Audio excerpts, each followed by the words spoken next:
Welcome to the kickoff of our third annual Sustainability Expo.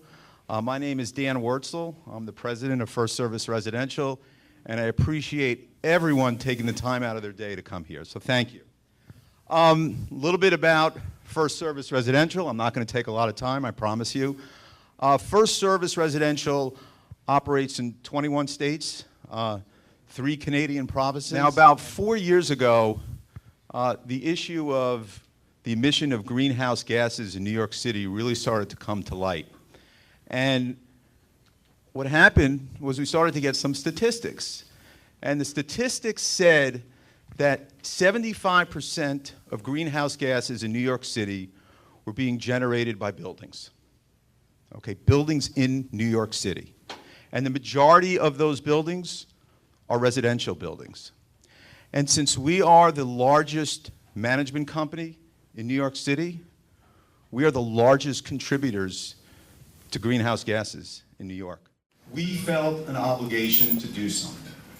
And so what we did was we formed an energy group to bring information to our clients about how important it is to reduce your carbon footprint, to really improve sustainability within your building, and really to bring attention to these details. Because quite frankly, here in New York, we all lived in our buildings, in our apartments, and we really weren't paying much attention to this.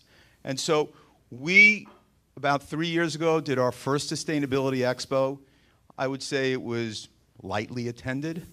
Last year we did it. It was really well attended. And this year, the program we have during the day is tomorrow, but the evening event, which we had last year, there were probably half as many people in the room. So I think we're starting to get through to our clients, and I think our clients are starting to understand the important aspects of really treating sustainability seriously and understanding what the dynamics of this really are. And what's packaged inside this, okay, is not only trying to operate your building more efficiently, cleaner, greener, but also there's a major opportunity to save money, okay? And granted, if that's what at the end of the day where we end up, then we're all in a better place. We save money, we're contributing to a cleaner environment, and probably our property values are going to go up because of the reputation of the building. So it's a win-win all the way around. Now, you didn't come here to listen to me, okay? And we have a panel discussion here on sustainability, and I'm going to turn it over to our moderator, Chris DeWeaver, who will handle the program. Thank you again all for coming. So my name is Mike Colgrove. I'm the director of NYSERDA's New York City office. For those of you who may not know, NYSERDA is the New York State Energy Research and Development Authority. We are a statewide authority, but as the director of our New York City office, my focus is downstate, Westchester, the boroughs of New York City, and Long Island.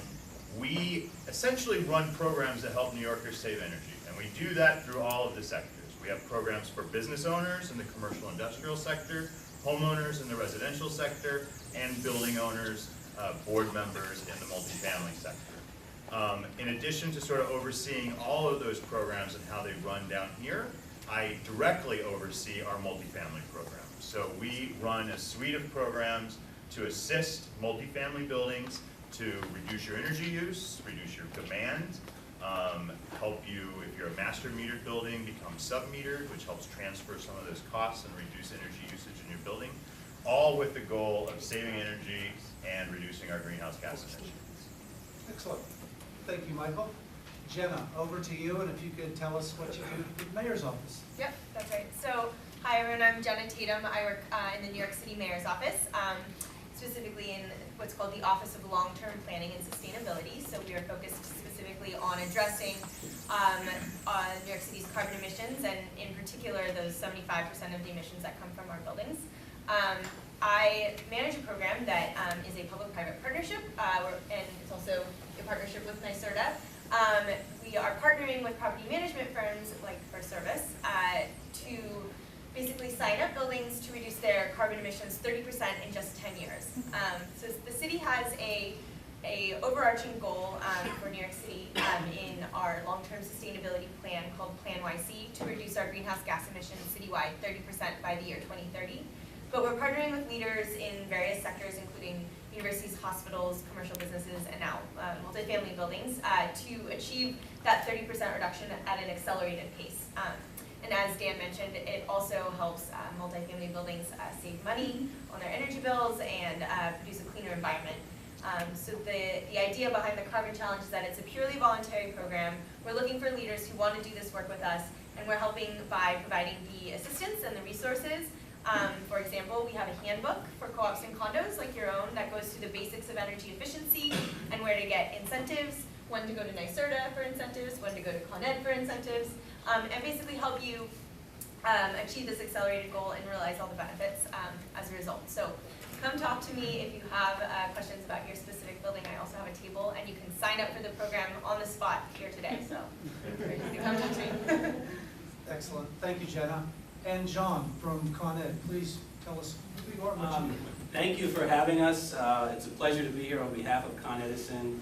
I work in our energy efficiency department and I want to make sure you're listening now, we give out money, similar to NYSERDA, for projects, energy efficiency projects.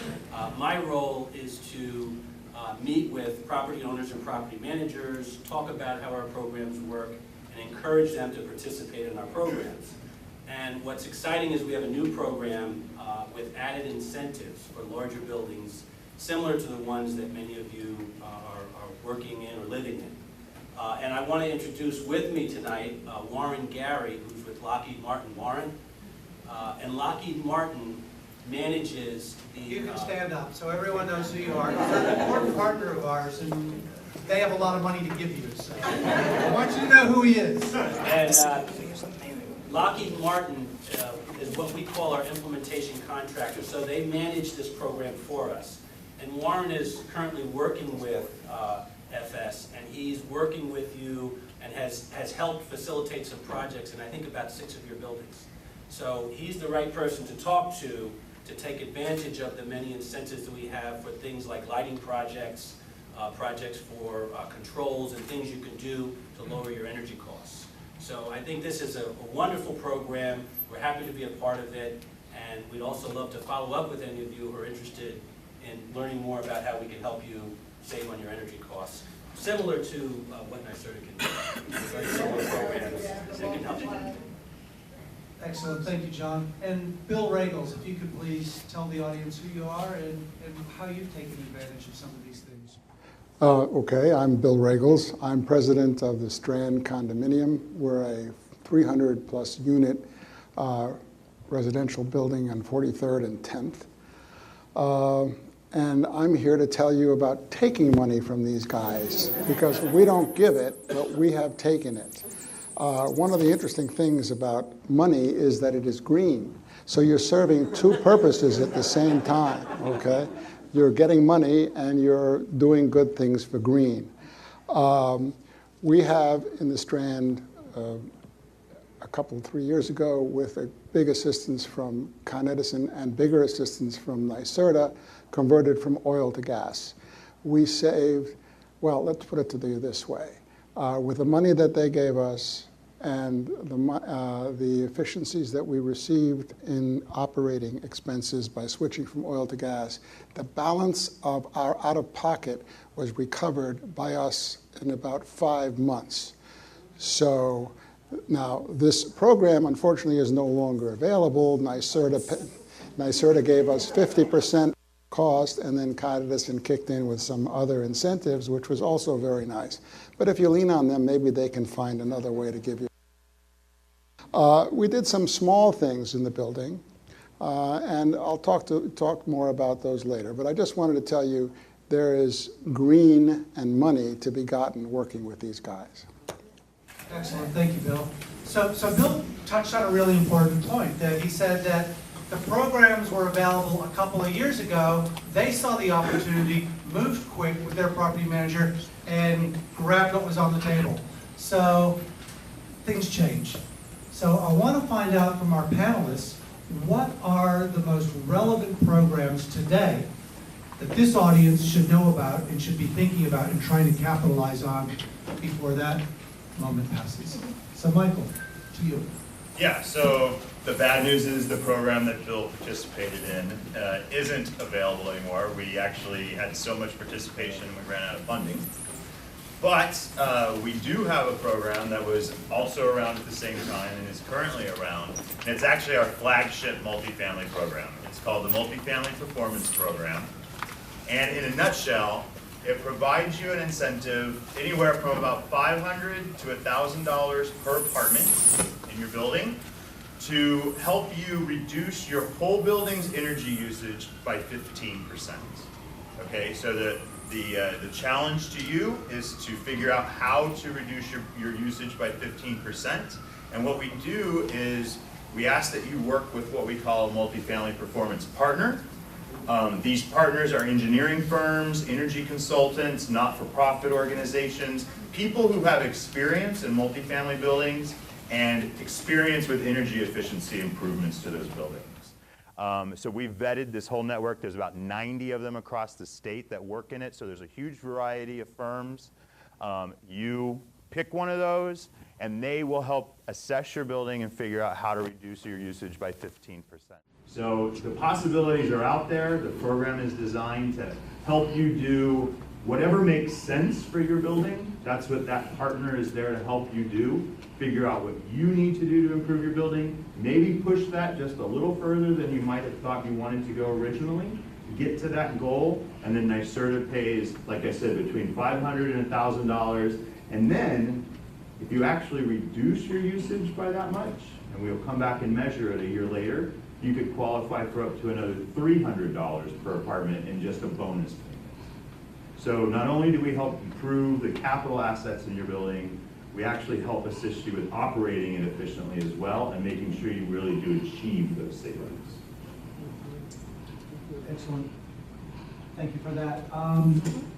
John, if you could just jump there for a second and skip to John Skipper. Could you tell us about the specific programs right now that are most relevant? Because for those of you who don't know, some of the programs have actually quadrupled. That's right, quadrupled as far as the amount of money that's available. So some of them apply and some of them may not, but it's good to know that there are some new amounts and programs available. So John, over to you. What should the people know about? The new development that is applicable for both Con Edison and NYSERDA is a new program called our Demand Management Program. And that program, it's important to note, has a window. It closes the summer of June 2016. It's an exciting program because I think Chris hinted that there are some added benefits. And in some cases, the benefits are double and even triple. But you have to act and take advantage of it by making sure that you install this equipment before 2016 June. Some of the examples are lighting, you can do ice storage, you can do controls. It's a summer peak demand program, so we're looking for you to reduce your summer electric energy usage. And again, you can do this program through Con Edison or NYSERDA, working in conjunction with the existing programs that both of us have in place right now. So 2016, why is that the magic number? What's happening in the background that people may or may not be aware of? Well, that program was designed as part of a contingency plan to make up the power that we may lose if the Indian Point nuclear facility shuts down. So there's 100 megawatts in energy efficiency rebates that are available. It's a first come, first served program. It's a lot of money. It's a tremendous opportunity. And those buildings, those who act first, are going to get to take advantage of the opportunity. And I mentioned, in some cases, we're doubling the incentive. So it's really a great opportunity and a great time for you to act on taking advantage of these opportunities to lower your energy costs. Excellent, thank you for that. Jenna, there's since last time, when we first started talking about with what's happening with energy efficiency in the mayor's program, we had a different mayor. And now we've got a new mayor. So take us through a little bit about the current administration's approach and thinking towards energy efficiency and sustainability. Sure. So I should mention that under the previous administration, FirstService Residential was the very first property management firm to sign up for the Carbon Challenge, so you can be proud of that. And we were very excited to have them on board. And the great news is that because energy efficiency makes so much sense, both in terms of reducing greenhouse gas emissions and making housing more affordable here in New York City, we see a continuation of our policies to continue helping buildings reduce their energy use and become more energy efficient, to continue lowering our greenhouse gas emissions under Mayor de Blasio. And in fact, I don't know if some of you saw, but on May 5th, we released the Mayor's Housing Plan. It's a plan to create or preserve 200,000 affordable housing units in 10 years. It's the most ambitious plan of its kind in any city. And energy efficiency is a key component of that plan because efficiency helps you control those operating costs and so that you can put capital dollars towards other upgrades that are needed and make the building more comfortable for the residents who are there. So we certainly see a continuation of that goal.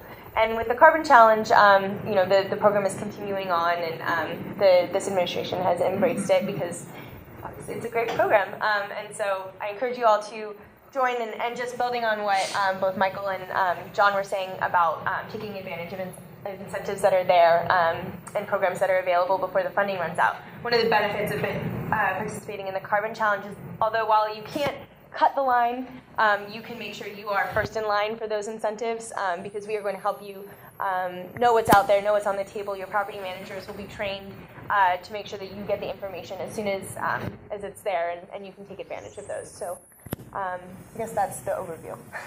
CHP, Combined Heat and Power Generation System, a 100 kilowatt generator, which under normal usage during the summer, for example, we won't have to fire our boilers. We have two big boilers because the waste heat in a CHP generator genset is captured and provides enough heat to heat our domestic hot water for the summer. So that's a big saving. Plus, we'll be able to generate electricity and power at lower than Con Edison rates. So we will be able to serve some of our own in-house usage from it. For me, the biggest selling point is it's a 40-odd story building. I live on the 34th floor. This system is known as a black start system, meaning that if the grid goes down, it will start up by itself if it isn't running, and it will power one elevator for us, so I'll be able to get down and get up, which is very important. But it will also, in addition to the energy saving that we have already achieved by the conversion from oil to gas, it should give us another 10 to 15% additional saving, at least per year, which reduces costs and results in lower maintenance for our residents. So Bill's, cogen, and people often refer to it as CHP. Could I just have a show of hands? Who's heard of cogen or CHP before and how it applies to their building? Excellent, because as I mentioned before, that there's some really great incentives around some of these things. So I'm going to throw it back to John Skipper in regards to what are the incentives in regards to the demand management program and how it relates to cogen. So these guys, if they are interested and they have heard about it, can possibly take advantage of it if it applies to them. Well, the demand management program has incentives for, there's a whole list. In fact, I have a booklet that I will make available for those who are interested.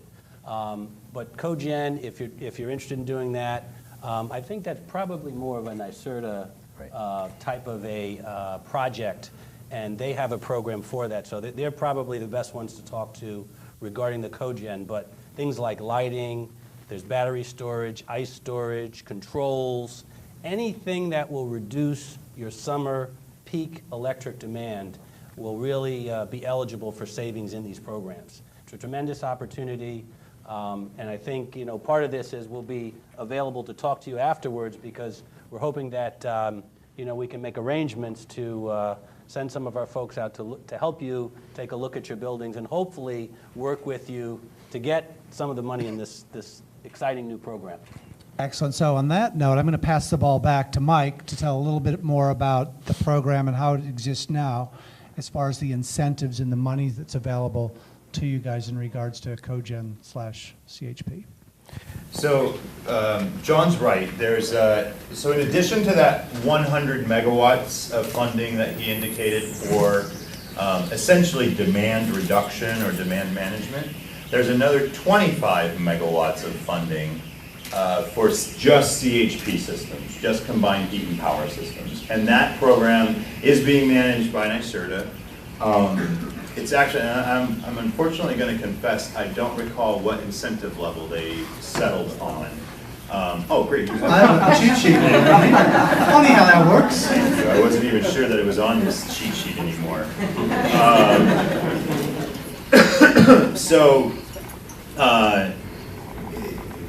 Well, this cheat sheet actually doesn't say what we're providing. It says incentives unchanged. Unchanged. So, And it also says spending on equipment. So there is some wiggle room in here for Mike. so the program, the way it has been designed, provides an incentive of up to a certain amount of the system cost. And I believe it used to be up to 50% of the cost of the incentive. Good, so then it still is, because it's unchanged. So that is still there. The good news is our CHP program has kind of evolved, probably since Bill, well, you're just now taking advantage of it, so it hasn't been that long.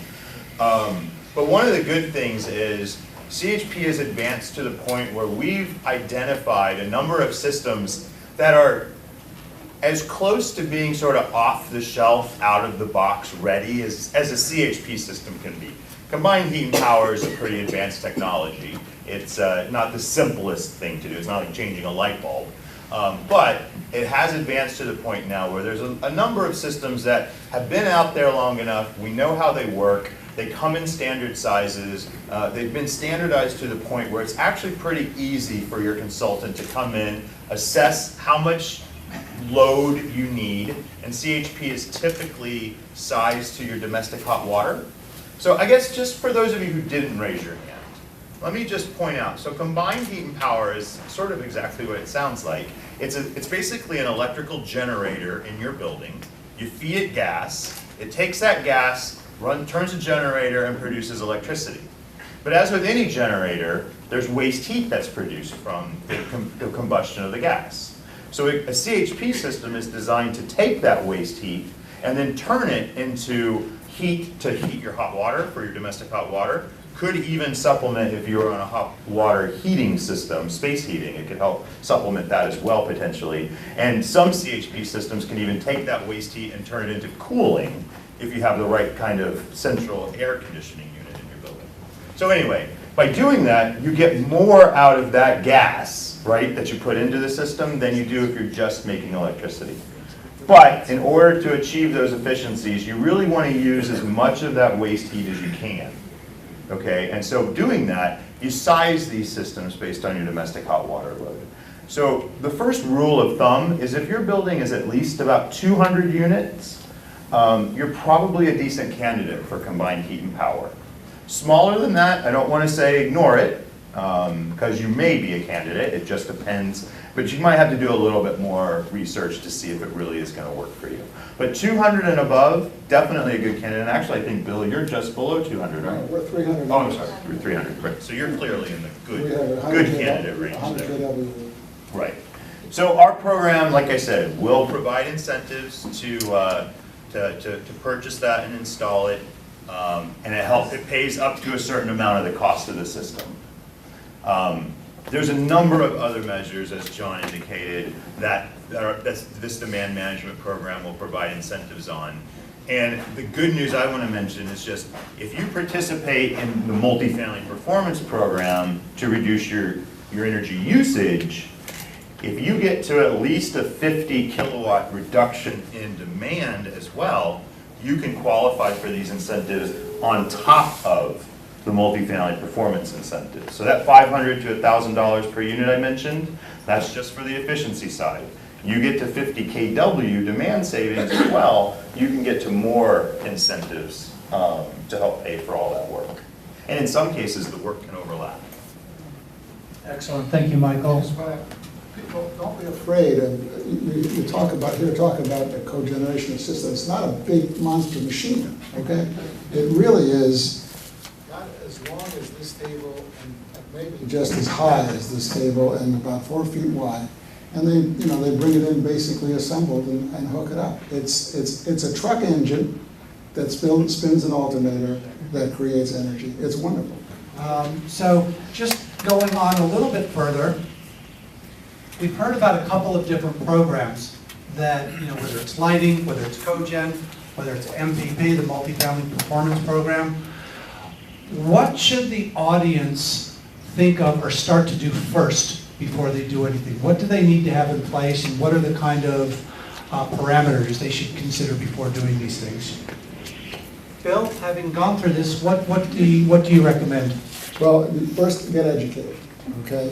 There are 3 people here who have fantastic programs. I happen to have been an energy lawyer when I was working. I'm not retired, so I'm familiar with this stuff and was ahead of the curve and was keeping current. But I had to educate my board, and that is something that you have to face, but you have to get them. And the property managers here are educated, and they were who I just met this evening, but here can help educate you and find out what's available. And then I guess prioritize in terms of, which is what we did, the largest single saving that we could get was from the oil to gas conversion. But we did other things. We changed all our public lighting, our hallways and so on to energy efficiency. We did something I think is unique.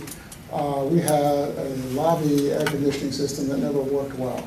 We hired a forensic engineer, and he came in at a significant cost to us and analyzed our system and discovered all kinds of cooling losses and inefficiencies in the system.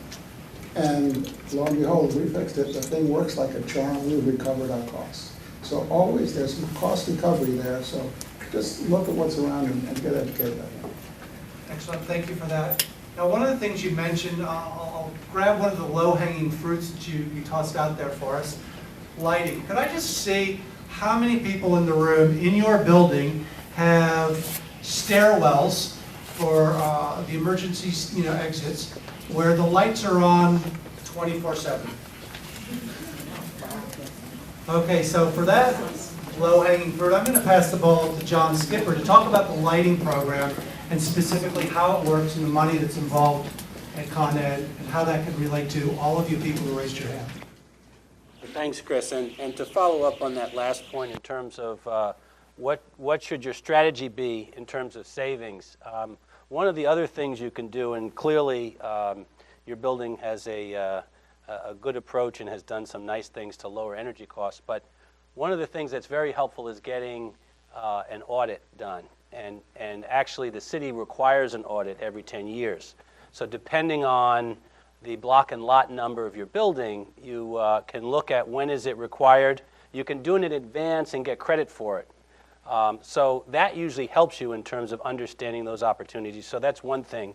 And back to Chris's point about the lighting is that in our program, Warren has shared with me that 70% of all of the projects in our commercial industrial program are lighting. Because everyone has lighting, it's the easiest and quickest project to get done, and it offers a lot of savings. The typical paybacks are usually no more than 2 years, in some cases a year or less. With the new demand management program, there's additional money for lighting.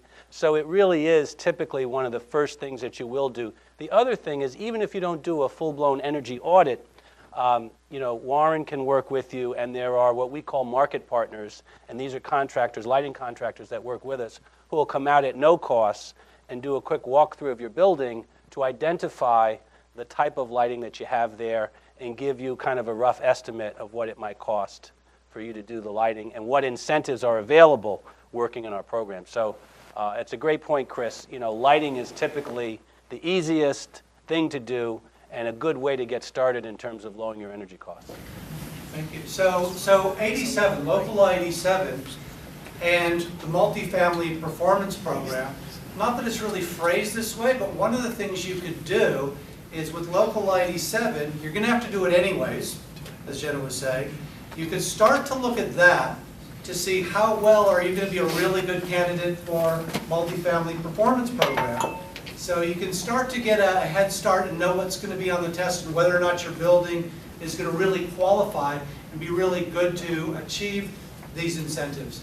So I just want to spend a little bit more time on the Multifamily Performance Program because it really is NYSERDA's crown jewel, and every single multifamily building can take advantage of it. And I really want to kind of compare and contrast it as far as the benefits of looking at, a board would look at Local 87 and MPP, some of the advantages to give them deep insights into their building. So I'm going to pass the ball back to you to talk a little bit more about MPP. Sure. So yeah, the good thing is when Jenna's department of OLTPS started thinking about the regulations, probably 7 years ago. Before I was there. Right, before Jenna arrived. They brought us, they brought Con Ed, they brought a number of different people to the table to start thinking about what these regulations should entail, how broad should they be, what should they encompass, what should they require. And it really gave NYSERDA the opportunity to make sure that the programs we were designing were in lockstep with what the city was doing. While, like I said earlier, NYSERDA's programs are statewide, and we do support the entire state of New York, New York City certainly is one of the more progressive cities in our state, in our country. And we wanted to make sure that what we were doing was supportive of that. So the good news is that the Multifamily Performance Program, the energy assessment, and we do prefer the name assessment because audit makes everybody think of the IRS. We're not coming in to figure out your taxes. But when we do come in to do the energy assessment, or more correctly, when the partner that you hire, that you select, comes in to do your energy assessment, that assessment is automatically compliant with the city's requirements for Local 87. So you kind of kill two birds with one stone then. And you're working with a consultant, this multifamily performance partner, who can then help walk you through that assessment, the results of that, and see, here's the potential in your building. And I will say that our experience has shown that for the most part, most buildings out there have the opportunity to reduce their usage by 15%. The ability to do that is there. Now, whether the will, whether the financing is there is another story. But the good news is that's where Con Ed and NYSERDA's programs work very nicely with one another. Because you could take the results of that audit, that assessment, old habit. You could take the results of that assessment, and if you say, okay, you need to do these 8 things to, say, achieve 15% reduction, and you're not quite ready to do that. It's a bit of an undertaking for you. Maybe you don't quite have the funding available. Our incentive, on average, covers about 25% of the cost, although it has gone up to 60 to 70% of the cost of those improvements. You could do 1 or 2 things off that list by going to Con Ed's program and getting their performance incentive or their rebate for that. Maybe test the waters a little bit and see how they work in your building, see how complicated or how difficult they're not, and then maybe decide to proceed with a larger set of improvements in your building that really will get that reduction, that large-scale reduction in your building. Just to give you an idea, typically in the multifamily performance program, it really, first of all, it does run the gamut. The types of improvements you do to your building can be very sort of meat and potatoes type thing. Lighting, like we've heard, is very common in our program. A lot of times people do want to come in and do windows. The thing about windows, and I'll just add this, is that while we do lose a lot of energy through our windows, particularly if they're old, because it's expensive to replace them, they're not typically cost effective. And it's the cost-effective metric that we're really looking at. How fast are you going to recover your investment? So a low-cost improvement to your building that saves a lot of energy has a really high cost-effectiveness. And we want you to think about doing that first. Now, we also understand you guys have other considerations: comfort, safety, health issues. All those things are also important to you, and they're not captured in this cost effectiveness calculation. That's why it's important for you to be part of that conversation with your partner to say, these are the improvements we really need to do. We'll do these extra couple of things to get to 15% to qualify for NYSERDA's incentive, and ultimately the building's going to be not just more energy efficient, but hopefully more valuable, more safer, healthier, more comfortable for you and the rest of the shareholders in your building. So what we do tend to see, though, air sealing, a lot of that in our buildings, boiler improvements, either replacing them or tuning up the burners. A lot of buildings in the city just don't have pipe insulation on the hot water and steam pipes in the basement, and doing that can save a lot of energy. We do work in the apartments as well. It's a little trickier with co-ops and condos, admittedly, but a lot of our projects do replace refrigerators. They do in-apartment lighting improvements. Your pumps, exhaust fans, ventilation fans, those are usually a big place for savings. That's assuming they're actually working now. But at the very least, we're going to go in and see what's not working to get that ventilation up to what it should be. But those are the types of improvements we're looking at. If you want to do the fancy stuff, solar panels on your roof, if you have enough roof space, we have programs that can help that. But you don't have to go, way out there to do the big, expensive sorts of improvements. There's a lot of stuff that's relatively inexpensive, very cost-effective, that most buildings have the opportunity to do. Thank you for that. So when I hear cost effective, I see, and knowing a number of the presidents and board members in the room, they're thinking, well, how am I going to pay for that, or reserves, or what's the situation in order to achieve that? Bill, how did your building, I know you guys got the lion's share of some pretty awesome incentives, but what was your funding strategy? Well, Fannie Mae and Freddie Mac actually helped us pay for this, because some of you may not know this, but you are required to have a line item on your balance sheet equal to 10% of your annual expenses. That 10% must be collected every year and deposited in your bank account. And it's 10% each year ongoing.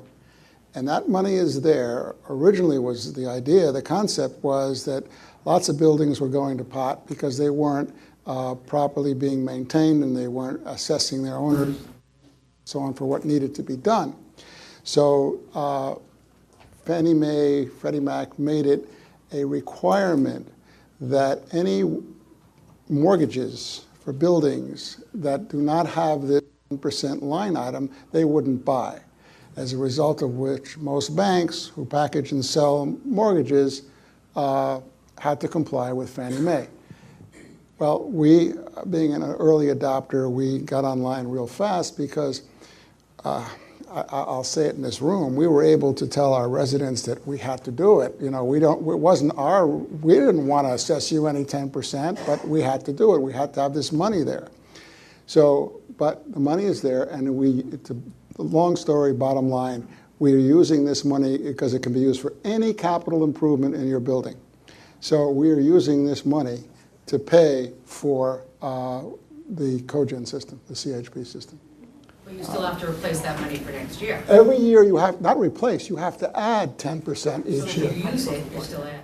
You're still adding. You can't get away from that, okay? But there are always capital improvements to be made in the building. You're not going to let it sit there forever. So in essence, you're using it like a reserve. That's what it is. That's exactly what it is. But it's a mandated reserve if you want to enable your owners to be able to finance their apartments, okay? They, in order to get financing from banks, the banks will ask to see, I can only speak for a condo, okay? They will ask to see our financial statements, which they're entitled to see, and we have a line item, which is 10% of our annual operating expenses is there in cash, collected, assessed. So one of the other things that in talking to Mike earlier, they've moved into a beautiful new area, and he was telling me who some of his neighbors are in the building and how that relates to financing. And I thought it might be useful for you to share with the audience who some of your neighbors are and how that applies to financing and funding some of these projects. Sure. Yeah. Chris is right. We're actually finalizing a new space. We moved into it while it was still under construction last month. But construction is supposed to be done at the beginning into this month and in 2 weeks. So you can imagine it's a little crazy in our office right now. But we're opening a new space. It's called the New York Clean Energy Hub. And there are going to be 4 entities co-located there. NYSERDA's New York City office, obviously. The New York Green Bank, which is a division of NYSERDA. It's a brand new organization, an initiative of Governor Cuomo's $1 billion leveraged green bank, which is going to be there to really work with existing lending institutions to make sure that they're willing and able to lend to people who want to do energy efficiency and renewable energy improvements to their buildings and their businesses and their homes. We're also moving in with the New York City Energy Efficiency Corporation, or NYSEC. That is essentially New York City's version of New York's Green Bank, if you will. It again is an institution that is there to help lend funding to entities that want to do improvements to their buildings and to work with other existing lending institutions to assist them and work with them to make sure that they're lending out money and the capital that you guys need. And then the 4th entity is actually the governor's chair of energy and finance, Richard Kaufman, and his team, sort of NYSERDA's new boss as of early this year. And they're going to have space there. The whole idea is to bring together these organizations that all have very similar missions, but most importantly to encourage everybody else, the mayor's office, Con Edison, NYPA, and National Grid, all the other organizations involved in energy efficiency and clean energy in New York City, to come and have that conversation, to work together, to make sure that we're running programs and providing the sort of support that you guys need to improve your buildings. I do also just want to mention, though, that along the lines of providing support, in addition to NYSERDA's incentives and Con Ed's incentives, we do also offer a financing program. We have a Green Jobs, Green New York financing program for multifamily buildings. It essentially works with any lending institution that you are working with. And what we will do is provide up to 50% of the principal of the loan. This is assuming that you want to take out a loan. Up to 50% of the principal of the loan after we subtract our incentives out of it, at 0% interest to your lending institution. Okay, so we give it directly to the bank, and then the bank makes the loan to you at whatever rate you would have qualified on their half of the principal, blended with our 0%, so essentially half the interest rate that you normally would have qualified for from your bank. Okay, so in many cases that can be pretty good. I mean, I know interest rates are pretty low right now, but even half of pretty low is still better than nothing. Yeah. I think when you do the math, it works out that way. And then the bank pays us back as you pay them back. So you really never even interact with NYSERDA directly that way. It's all through your bank. Your bank executes the contracts with us, and then the bank executes the loan with you. So it's a pretty simple program. But if this is something of interest, the only thing I would sort of advise is that if you mention it to your lending officer, your loan officer, and they've never heard of NYSERDA, if they've never heard of Green Jobs, Green New York, please just put them in touch with us. As soon as we can talk to them, we can show them what it is, how easy it is to do. There are probably loan officers in the same bank that have done the loan with us somewhere else, and they just don't know it. So because it's at that level, if you just make sure we get connected, we will ensure, we'll work with your lender to make sure it happens. I want each one of the panelists, what's the one thing that you want the people in the audience to either think, act, or do as a result of what we've talked about tonight? Because we've talked about a lot of things. So, Bill, what's the one thing you want someone to go away tomorrow and do as a result of what we've talked about, what you've talked about tonight?